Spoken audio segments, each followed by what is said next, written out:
Anyway, my name is Kathy Blake. If I have not met you before in a seminar, how many people in this room have never had the excitement of being strapped into a seminar that I've given? How many people are new to me? Okay, great. Now, welcome. However, I know that there's not a person in this room that hasn't starred in a daytime Emmy Award-winning show called I Want to Kill Someone at my dance studio. Like, you gotta be kidding me, it's not Mrs. Smith again, right? Okay, so the name of this seminar, as submitted to Dance Teacher Summit, is Drama-Free Dance Studio Fact or Fiction.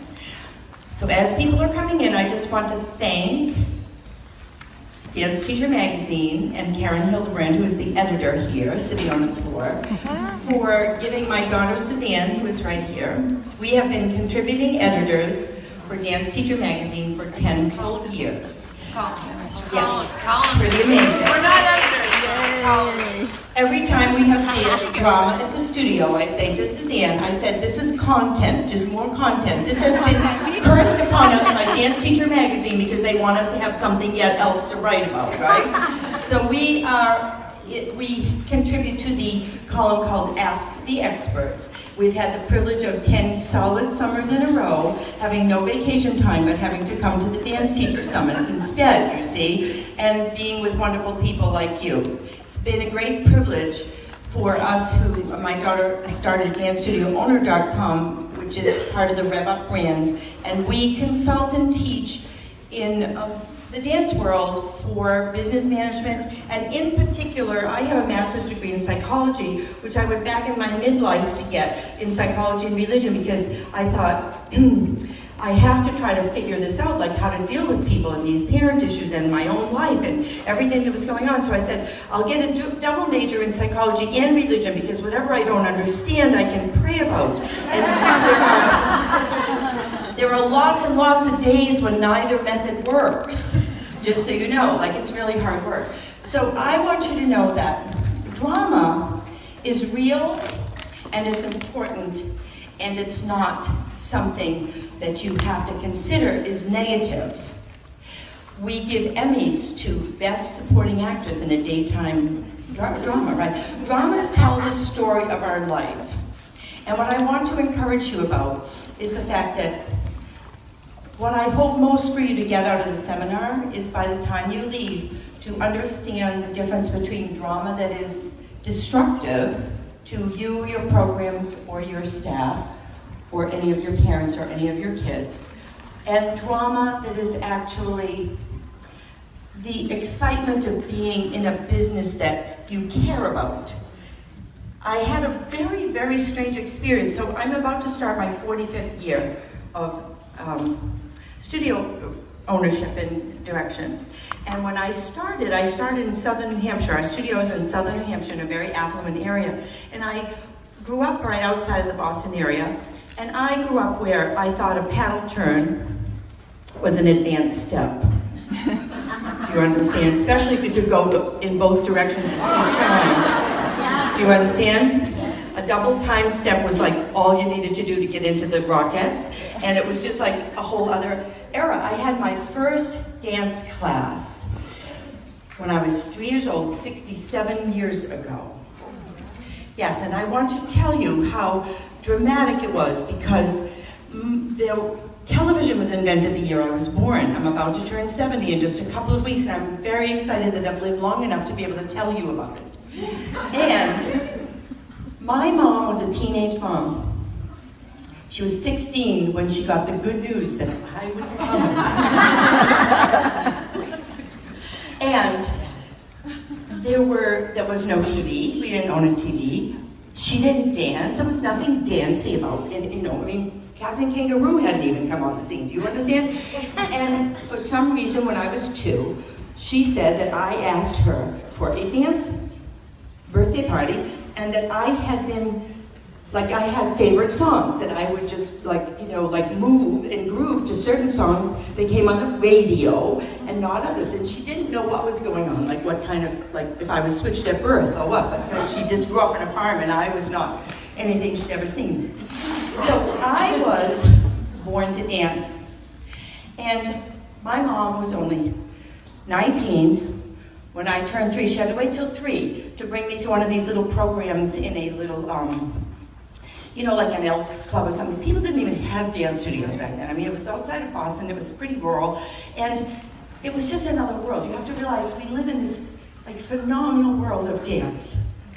And that alone is dramatic, right? But this was just me being born and needing to dance, and my mother having no idea what the heck was going on.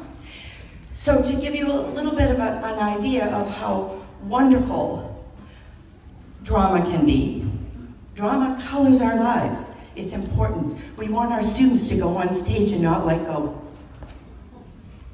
to do something dramatic, right? So here's my mom, 19, trying to make a marriage that shouldn't have happened work. She's got a little kid, she has no idea where I came from. She has to wait for my favorite song to come on the radio because they didn't even have any recorded music, nothing, they had nothing. And she found out about a little dance program. And she couldn't afford a leotard. She just didn't have the money for that. So she took a little white pair of undies and a little white t-shirt and dyed it black, so that I wouldn't feel like I was different from the other kids.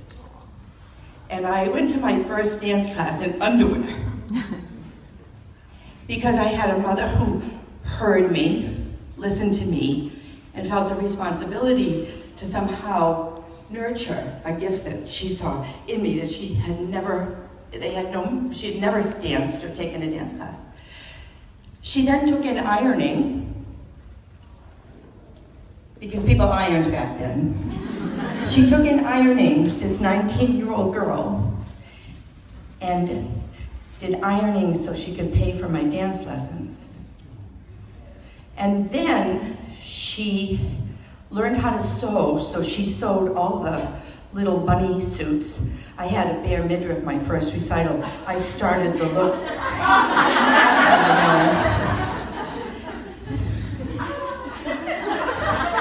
1951, I burst onto the scene.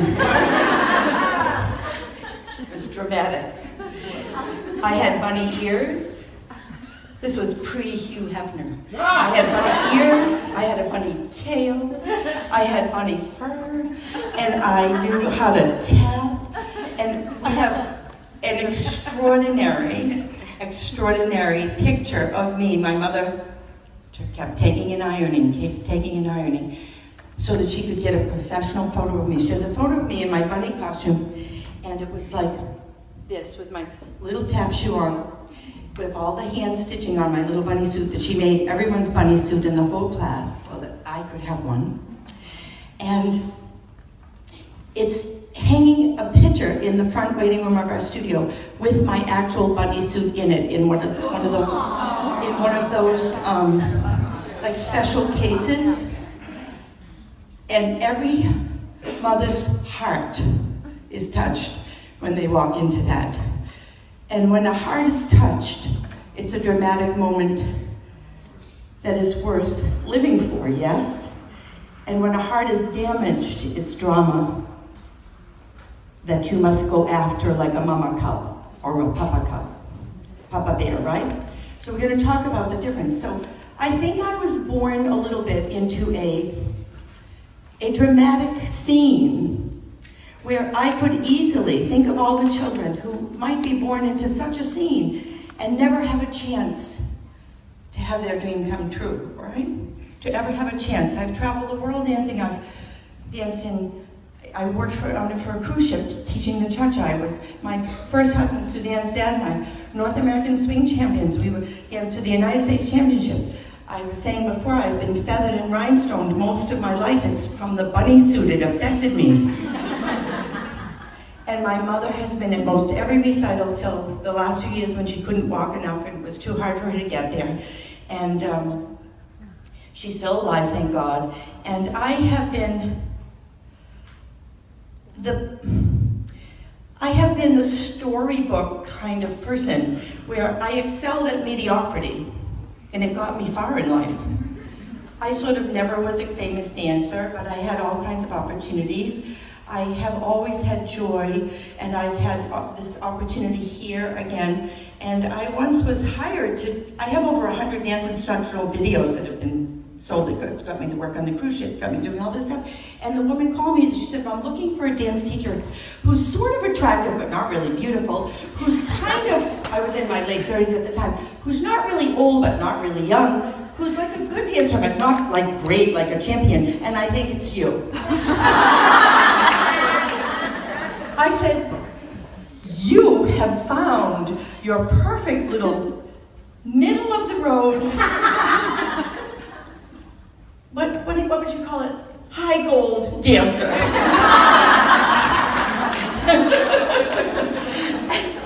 And so you just need to know that we don't always have to be the top dog to have a great life.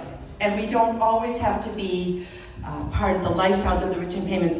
Just think of what dancing means to me and what it means to me to see our little ones get a real costume and to see our beautiful leotards and tights and that people can afford for their children. So I seldom tell anyone about it. They see that thing. But I want you to know that some people are living in the middle of dramas. Dramas that they can't afford to have their children dance, or they can't do this, they can't do that. They're trying to do this. There are many, many families who are very well-to-do, and it costs a lot of money to train. And then there are others who go to great sacrifice to have their children dance. Just remember this, drama is neither good nor bad. But we must become smart enough to know when it's hurting us, our programs, our studios, or ourselves, okay? So we're gonna talk about that a little bit. And I have to say this, I am by nature dramatic, prone to exaggeration, and all other forms of hysteria.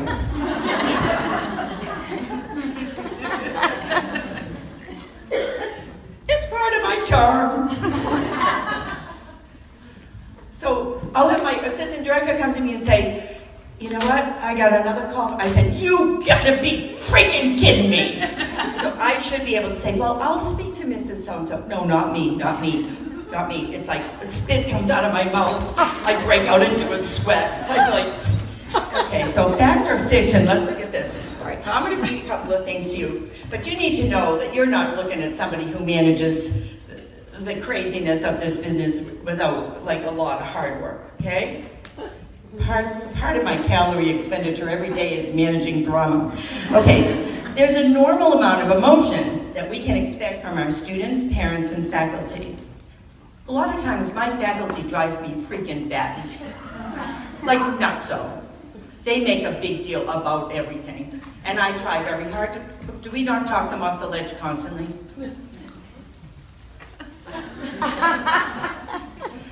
I try, I teach.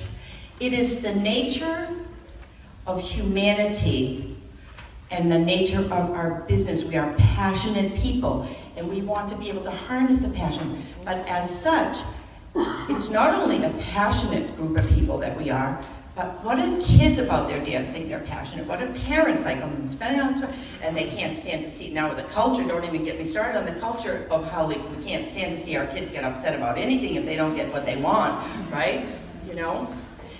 But here's the thing.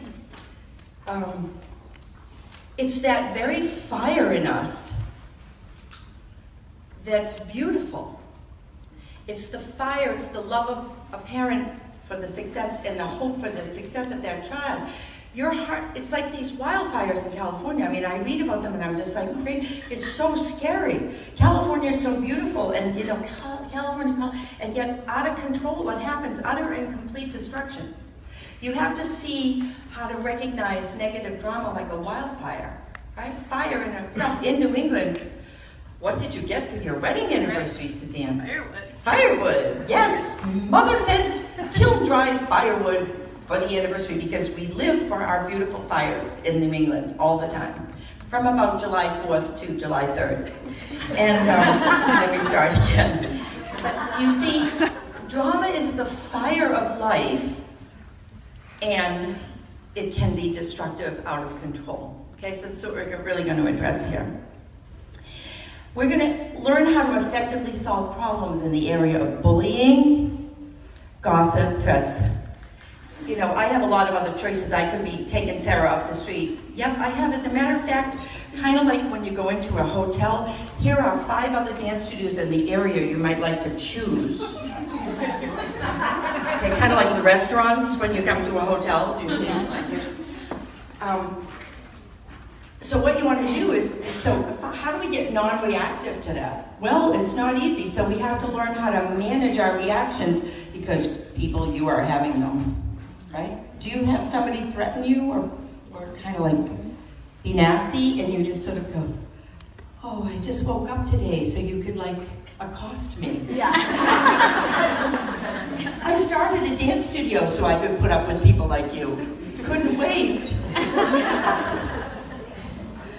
Yes, this is sweet.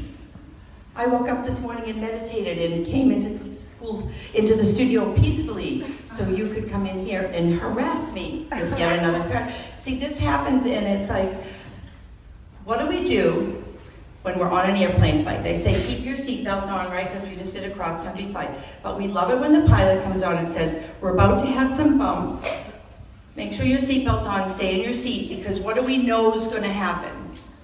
There might be some, turbulence, right? So you need to, every day that you go into your studio, every time you go to, do you ever go to want to like check your phone in between a session and you just kind of like cringe? How many people do that? Am I the only one that's that crazy? I get 24 hours without somebody like dumping a huge amount of drama at me for one reason or another, and I think, they must have all died. Maybe the studio burned down.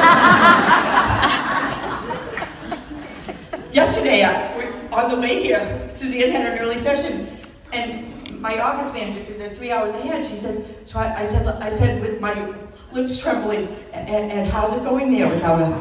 How's it going? Oh, it's going great. We're really busy, and everybody's really happy. We're doing great.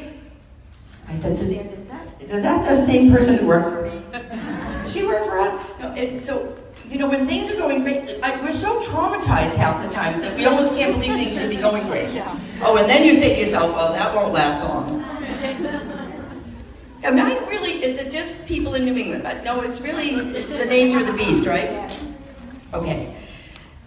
Drama is a state, situation, or a series of events involving interesting or intense conflict or forces.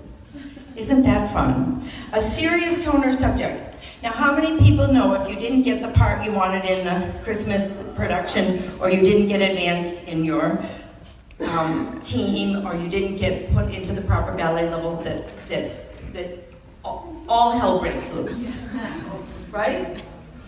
Okay, so I gotta tell you a cute story. So, my assistant director, who runs the dance teams, her daughter and her best friend got accepted in the pre-professional program at Alonzo King Lines, in San Francisco. They were so excited. One's gonna be a junior this year, one's gonna be a senior. And they've been going to summer programs and they're so excited. But they chose Alonzo King, they auditioned and they did the whole thing. They couldn't wait. They go out to San Francisco. By Monday night of the first day, they both wanted to fly home. I didn't get put in the right level. I'm in here with a bunch of idiots who don't know how to dance. I go, it's on and on and on. Second day got worse. Third day, well, this Holland woman, not Dutch, Holland woman, who does the ballet class, and she singled me out, and I almost died, but she singled me out because she thought my technique was so good, and she had me demonstrate for the whole class. Oh, now Wednesday's looking a little better. This is a 16-year-old, right?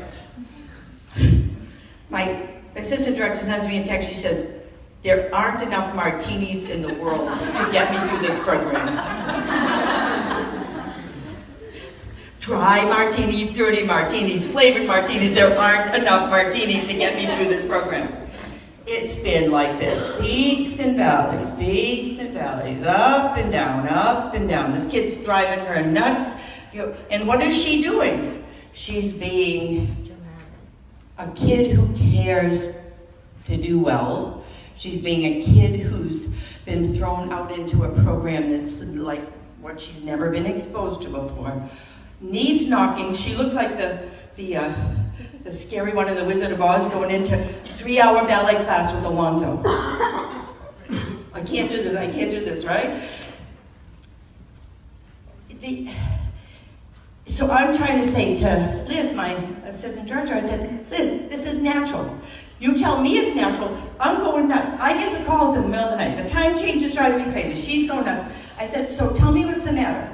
I just want her to have fun. She was so looking forward to the summer fair. I said, she's a big girl. She's going to be upset one minute, not upset the next. She's going to think it's great. Alonzo King puts her up in the front of the room. Has her do something, says that's how it should look. But Monday, the first day, she was coming home. You understand?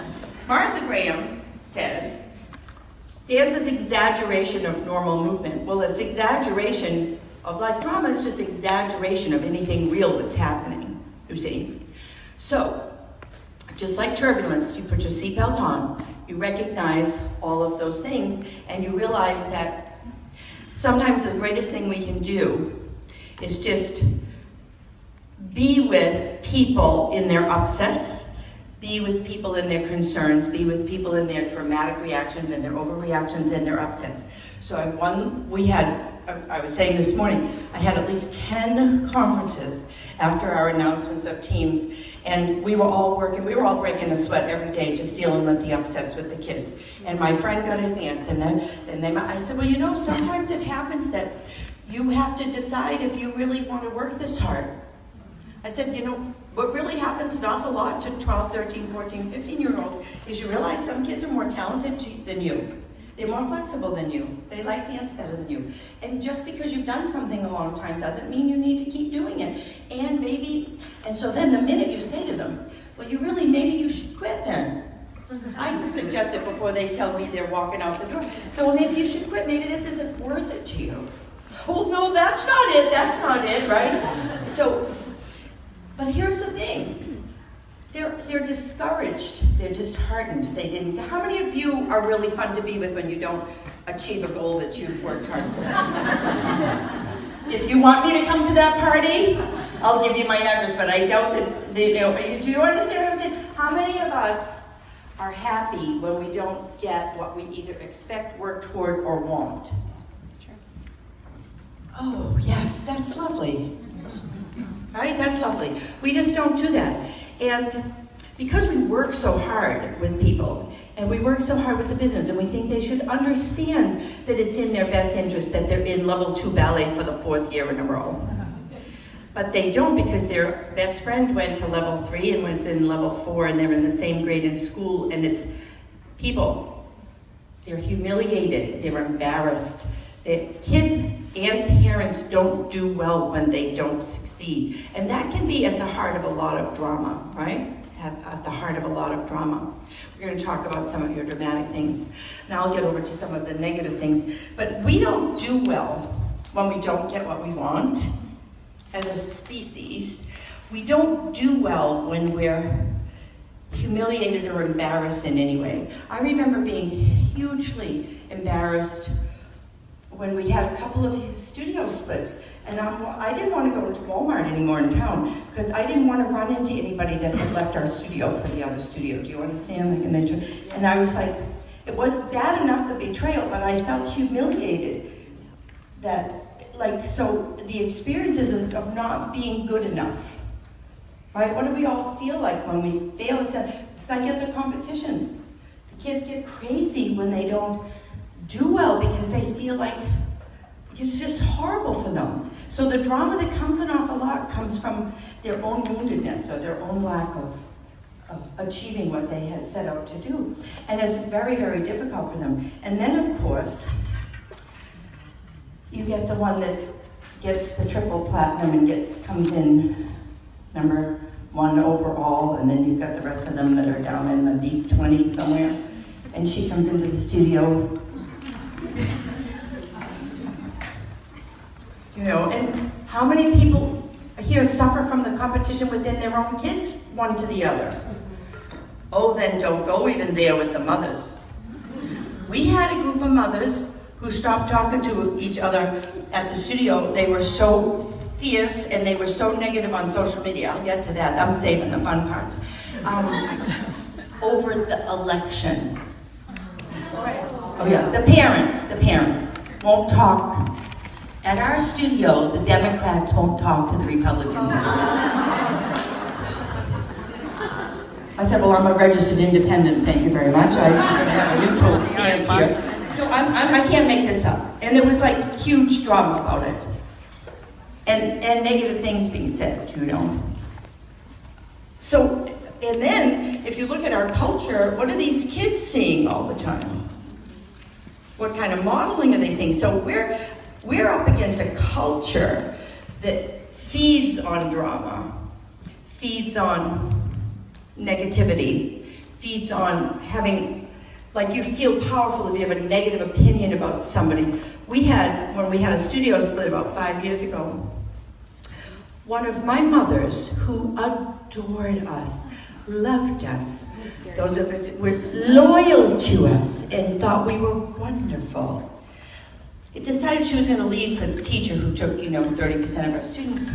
All of a sudden, she's posting things on social media, like, so glad we're at Miss So-and-so's studio now.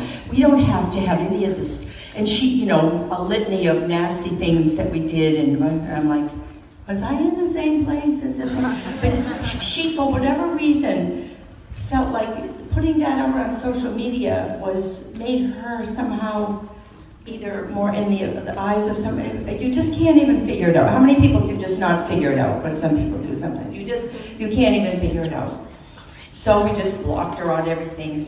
And then she had the nerve a few years later to call and say her daughter was back from a college program and wanted to take a class at our studio for old time's sake. I said, oh yeah, no.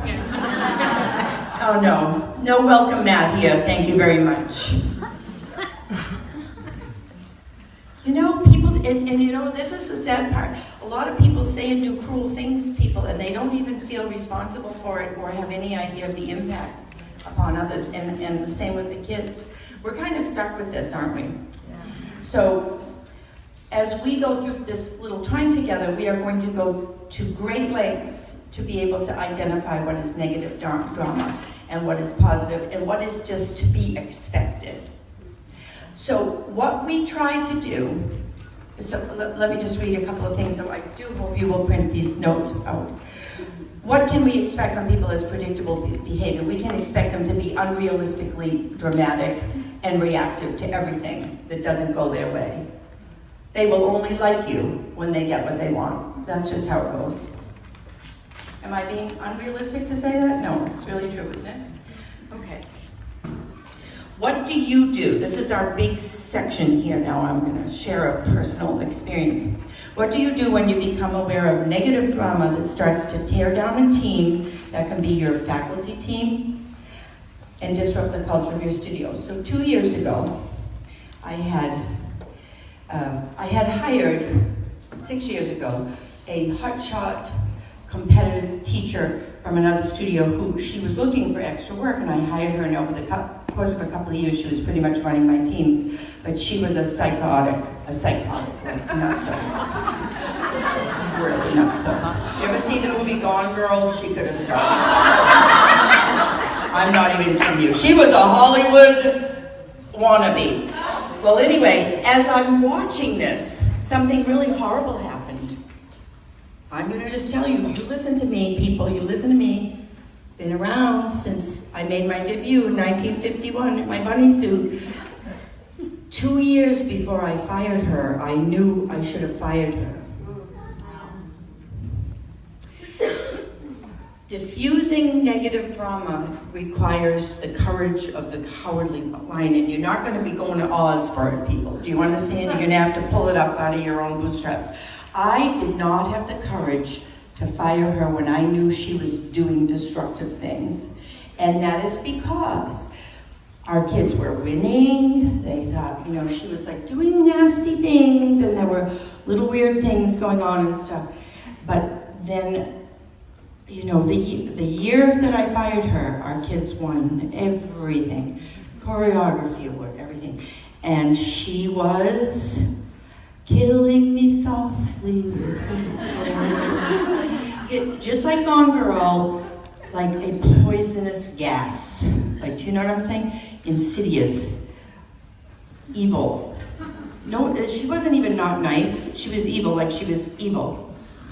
And she was doing things that were so destructive, and I had to literally be bleeding before I got the courage to fire her.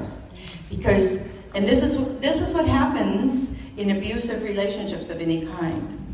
You can be, and I learned a lot about abuse because everyone at our studio felt battered, didn't they? Like our main people who knew what she was up to. One of my employees, she had to go into, she's still in therapy 2 years later so what happens is they act one way to your face, do you know what I mean? And then they do other things and you almost think like, are they really doing that or is it, like they make you, for those of you who have seen Gone Girl, they make you think you're crazy. Do you understand? But this is what's very scary about it. The abuser is always giving you something you need, enough that you somehow put up with the... So here's the scary part about customers who bring negative drama or a staff member like this. You think you need them on some level, or that you can somehow say or do something to turn them into a different direction. I kept thinking, if we just do this with her, if we act this way with her, she'll come around, she'll understand, you know, and I didn't do what I should have done when I could have done it when I knew I should have done it. Do you understand? How many people in this room know you have let a situation become unhealthy for you, someone in your staff, someone in your studio, because you just didn't have the courage to tell them to go to hell? How many people? Raise your hands, I can't believe hardly any of you haven't done it. And here's the thing, we're all kind of control freaks. We're always controlling our body, we're trying to control programs, we're creative and controlling, and I don't mean that in a negative way, but we're people who are powerful in so many ways. And we think, and what do we want more than anything? We want to have a positive impact on our students and on our teachers, and we think we can have that influence on some people who are just plain going to hurt you, or your students, or your programs, or your studio's reputation, you know? So, let that be a warning to you that drama is real. Drama is neither positive nor negative, but there can be only the innate sense in you that something's being said or done or going a certain direction, or someone's intentions are not pure, you know, like that kind of thing. So I fired her the day after the recital. It was one of the hardest things I ever did, because she had gotten people to think she was wonderful and they couldn't succeed without her. How many students did we lose? 20%, maybe 10, 20%? 10% maybe of our students. What happened was, it was a little bit like the Wizard of Oz. It was the strangest thing. We had some people leave the studio, but we were scared. Let me tell you, I've never been so scared. And then, do you know, like just like all the people in the Wizard of Oz, we started playing Ding Dong, the witch is dead, Ding Dong, dead. Now, I didn't know that all those people knew she was a witch. Do you understand what I'm saying? We were all held under her scary domination and control. It's like scary. Like, it was really scary. People, this was only 2 years ago. I've been doing this stuff for a long time. If anybody should have known better, it was me. But I needed something she was giving me. You become very vulnerable when someone around you's giving you something you need. It's like a drug addict. You're going to be nice to the guy that supplies your needs. Do you see what I mean? Because you need it. You think you need it. It's killing you, but you think you need it. You don't need the mother that takes 90% of your energy and that you dread talking to, and then you don't need the staff. There was a couple of years, I'd feel sick to my stomach. 2 years ago, I couldn't even go the first day of opening class. Do you remember, Suzanne? I was at your house. I said, I can't even go there. I wish the studio would burn down and everything in it. I had come to hate my life because I was allowing something I shouldn't have allowed. Don't do that. You have to become courageous enough to fight for a healthy environment in your studio and for yourself and with the people that you're with. Because I didn't deserve it. I thought she was giving me something. I have been through this. Drama is scary because we start to believe the stories being told around us. You know, and then people who are negative with drama will kind of like twist it. How many people know it's like, all that stuff, like, you know, twisting the truth and doing this. This is real, people. I'm not talking about this from a distance. This is because I have been up close and personal with drama that's destructive, and even when I knew it was hurting. So, that same next year, I had a wonderful experience where I regained my own integrity and my own self-esteem about it. So my team, we have like, I don't know how many teams we have, but there's way too many. Anyway, it was the team, and they're like 12 to 14. You know that age group? There aren't enough martinis in the world for that age group. But anyway, here I am. I'm about to go to Florida. I have my wonderful mother that made my money suit needs my help.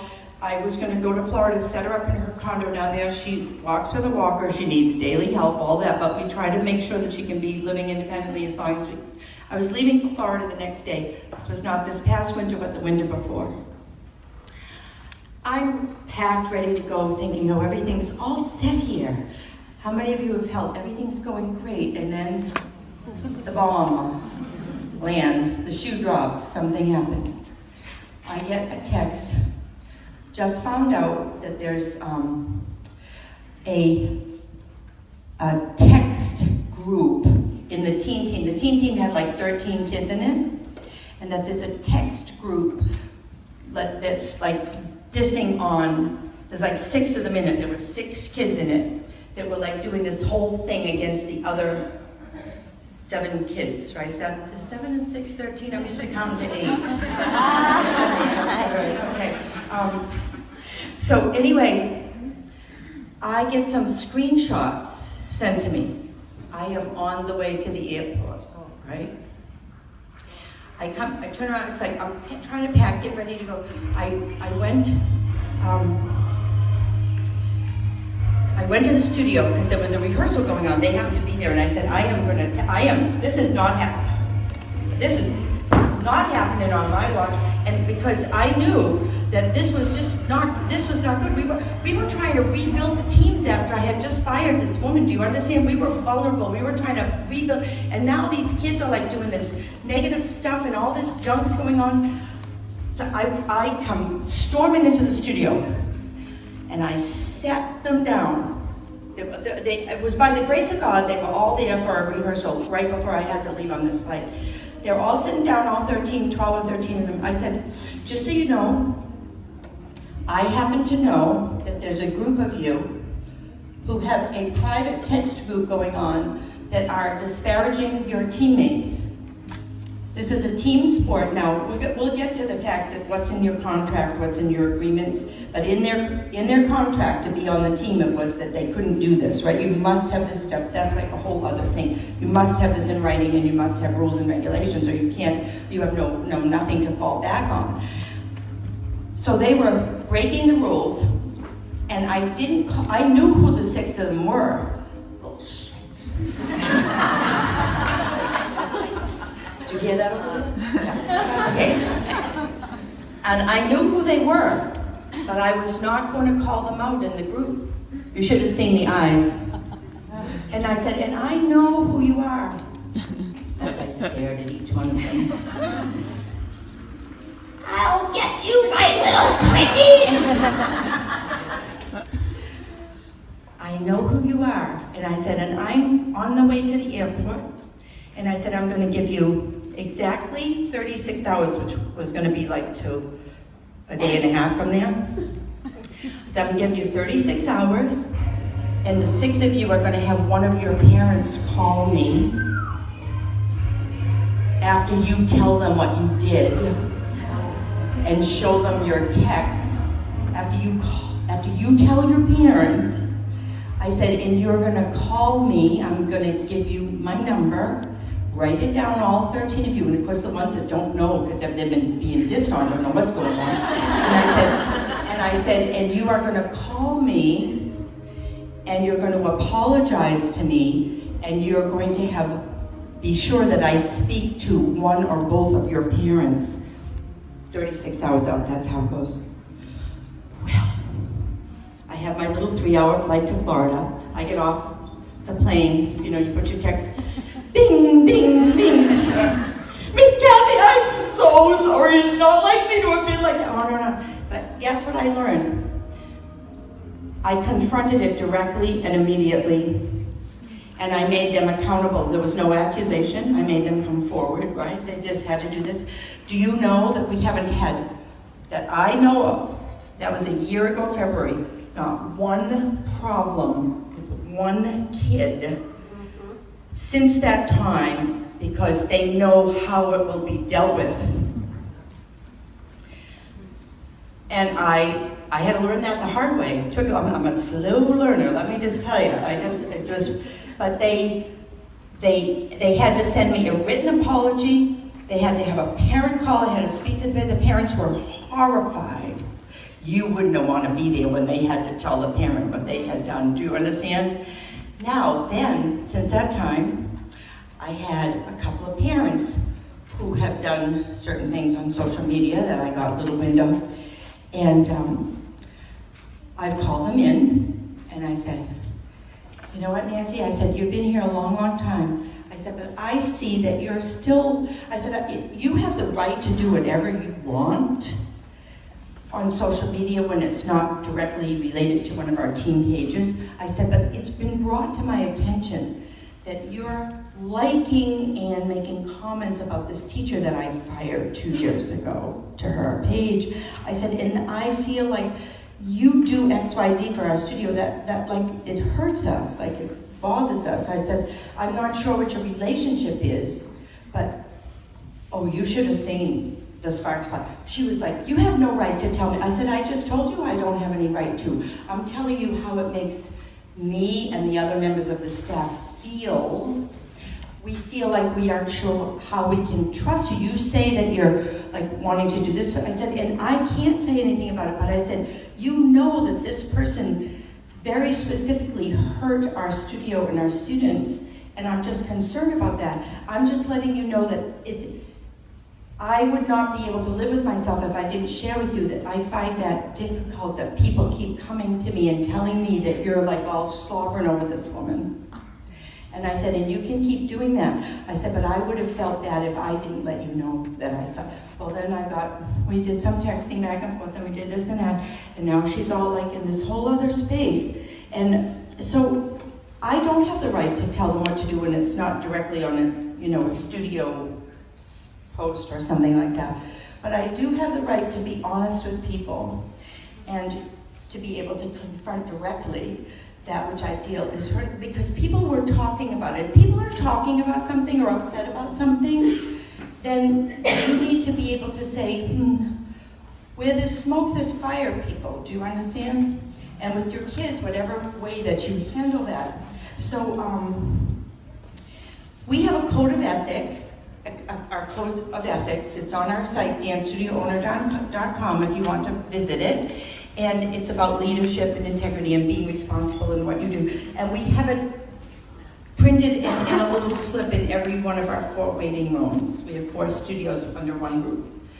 We make them sign an agreement to the code of ethics when they, join team. We have on our registration agreements things about how social media is handled, how it will be dealt with, etc.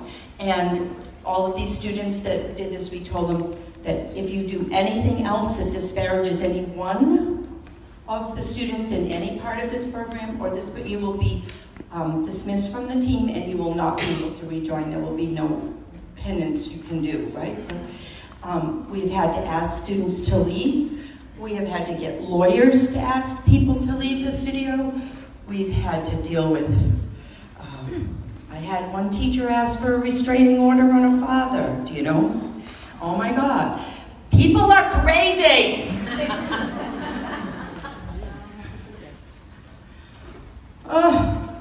And the thing is, you've got to have systems in place. So it says create a system to address any reported behavior. We have in our studio what we call a purple form. Purple is a popular color amongst dancers. We call it a purple form. And it reports anything, if you get a whiff of some kind of gossip, some kind of negativity, some kind of problem, you've got to be vigilant.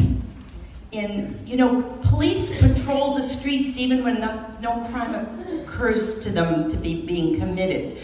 You've got to patrol the behaviors of your people. You have to have systems in place because you have to realize that how many people are up against all of this teen suicide going on? It's rampant in our area. I have hysterical parents that are so worried about their kids being upset about anything. And a friend of theirs at school, my assistant director, is mentally ill over the fact that her kid's she gets upset about anything, she's gonna kill herself. I'm a suicide survivor. I have been up close and personal to the loss of someone very close to me from suicide. How do you be sensitive and kind and understanding, and yet be able to draw lines in the sand, you see, about what behaviors are acceptable or not? Well, you have to have policies in place. You have to have contracts. You have to have clear delineation of behaviors. I didn't have enough description of what behaviors I would accept on social media, etc., from my own employees, which had me put up with some things from this other crazy woman for a while. Because you just kind of think people are going to be civilized and they're going to understand it and they're going to get it and they're professional. How can someone be so professional with this and then be so not professional about that? But because people don't always live up to our expectations, correct? So you have to have a social media policy. You have to have registration agreements and employee agreements that protect you. You have to know what the limits are that you feel are acceptable, healthy, and realistic. Remember, people will be what? Dramatic. Drama's neither good nor bad. It's real. It will come every day in the mail, whether you want it or not. People will be passionate and dramatic. They will have unmet expectations that they will be overreactive to. All of this is the truth of life, whether it's a dance studio or not. You must have policies in place such that you can protect yourself and others and be able to kindly, firmly, and absolutely hold people accountable for behaviors that are destructive to your programs and to other kids. And it wouldn't have been very effective if I had gone into that team rehearsal that day and just said, you know what, guys, you have to learn how to be kind to each other. Oh, right.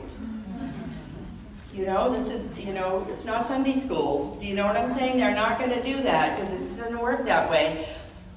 It's being found out, held accountable, mean people. And then there's other times when something's said, like there was one text forwarded to me by one of my moms said, Kathy really ought to retire. She's had it.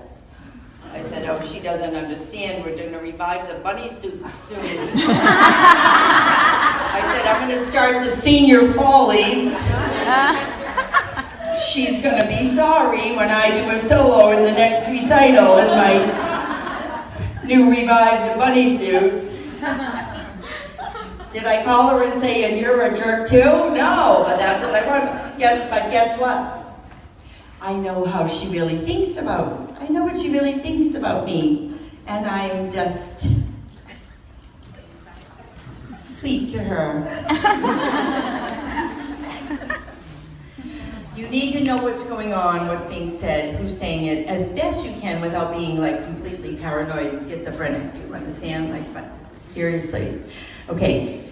These behaviors are not uncommon in sports, studios, families, all kinds of things, right? It's just like, and you're all yawning, and I know it's not because I'm boring, it's just because we are all really tired. Yes, Sam? So how do you handle a situation where it's alleged things that are happening, or things? Alleged things that are happening. Alleged things. No proof? Right, it's gossip. Well, like a kid's doing something, but you don't have physical proof, or you didn't see it, or it's constantly happening, but no Right. one wants to fess up to the fact that they Right. And, okay, so this is about the fact that she's aware that something's going on, but there's no proof of it. It's kind of hearsay, right? So how many people know this is a problem in our communities where people will know there's been in the South Boston, there's been a murder. No one will talk about it. They know who did it. No one will talk about it. These kids, they're scared to death of being found out because what's going to happen if they tell on their friend? What are they fearful of? Retaliation, right? And here's the thing, even the parents are that way with each other.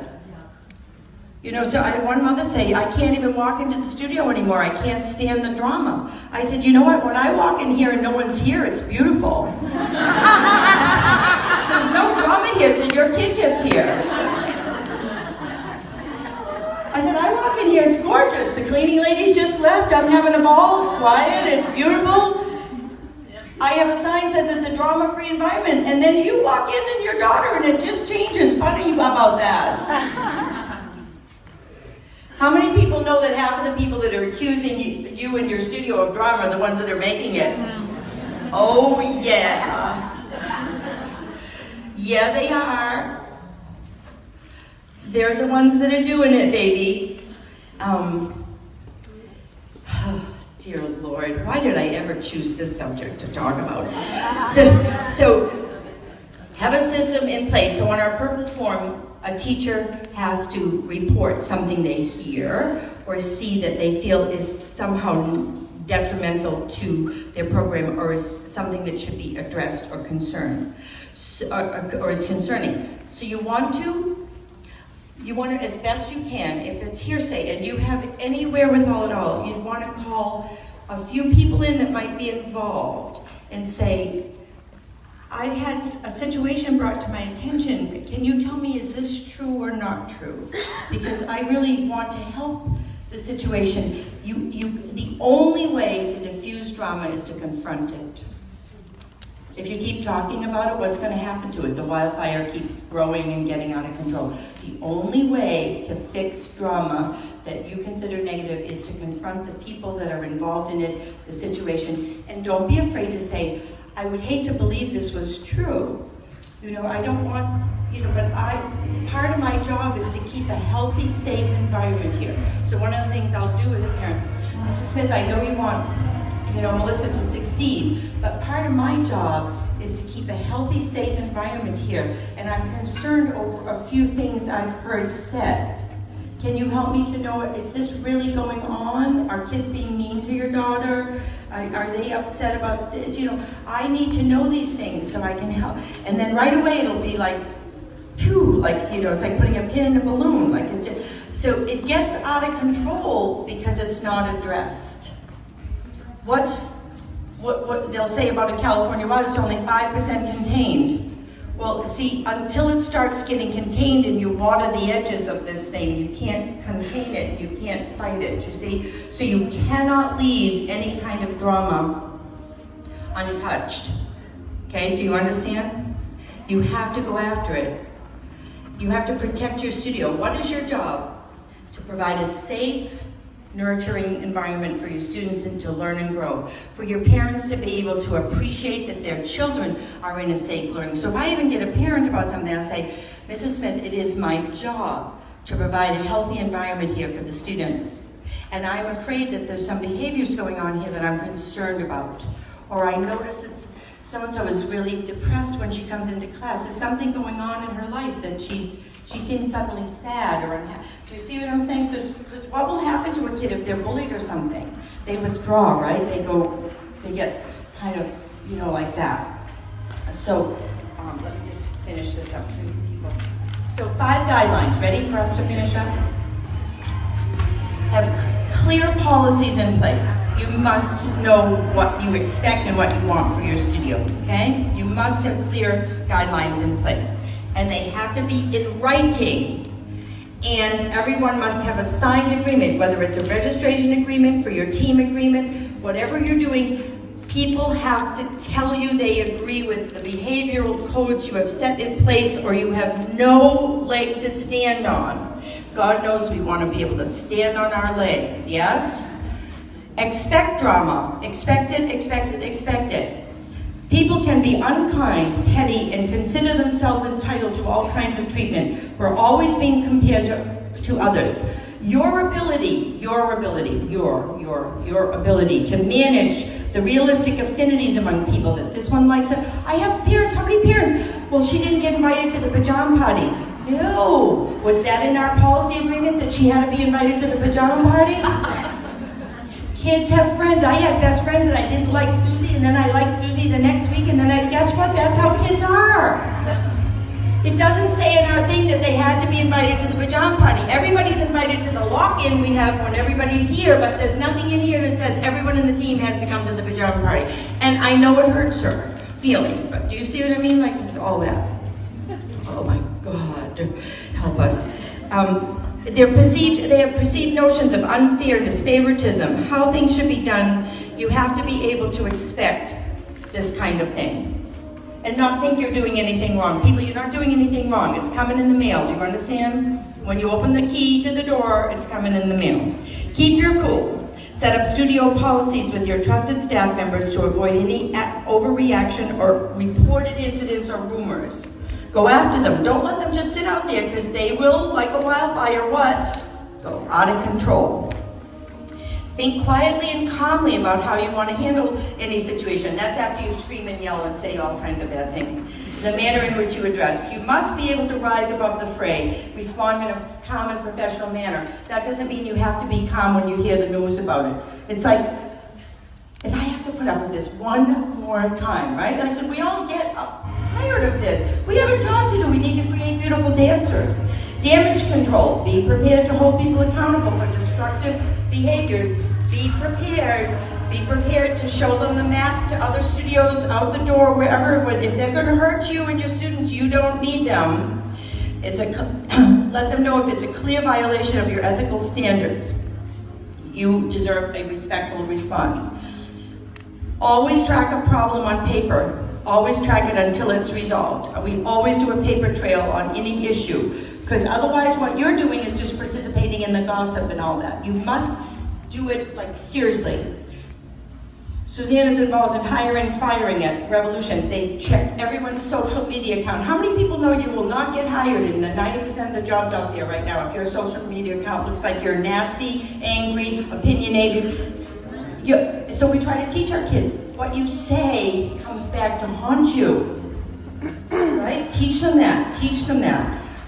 Be prepared to listen to your staff and customers for any aspect of their dissatisfaction. Go after it. Become strong and able to handle the negative.